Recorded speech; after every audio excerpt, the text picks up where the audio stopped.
Our coastal expert today is in the area of real estate. We are joined by Teresa Cowart. She is one of the owners of Remax Accent. One of the first things, Teresa, let's talk about why you should use a realtor. You should use a realtor because realtors are professionals and we are trained in what we do. So obviously if you were going to have medical services, you would use a doctor.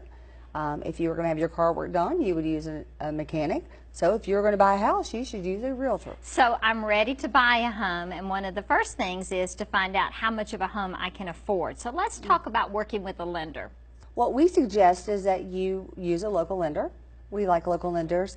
They know our taxes, they know our insurance. So we have a list of local lenders that we will share with our buyers, and it doesn't matter to us which one of those lenders that you use. We've worked with several of them, or which one you use anywhere in our general area, but we do encourage people to use a local lender. It's just, it works better if you can get in your car, drive to the lender's office, sit down in front of them, and let them lay it all in front of you and explain it all to you. So there's a lot of information out there on the internet and some very attractive looking rates, but that necessarily is not what ends up happening when you buy the home.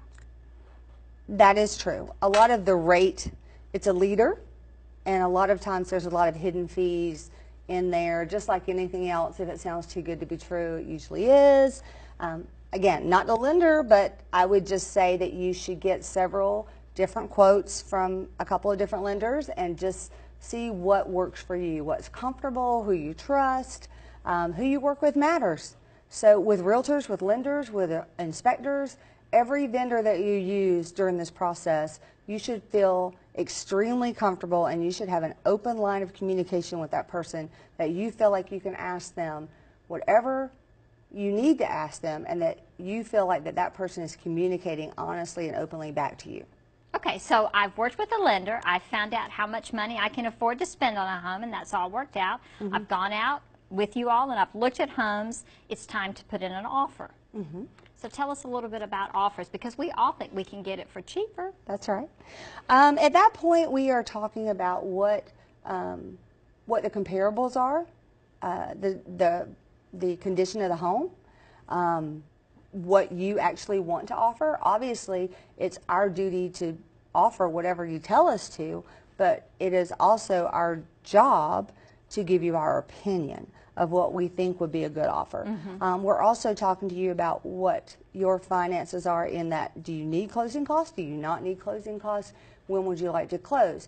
We do a net seller or a buyer sheet to kind of tell you what that estimate is. The lender does those too for you, and we usually work with the lender to make sure that they get those to the buyer, so that they kind of know what to expect at closing, so that you're very educated when we go into closing. There are no surprises. That is absolutely my job, is that there are no surprises, smooth sailing.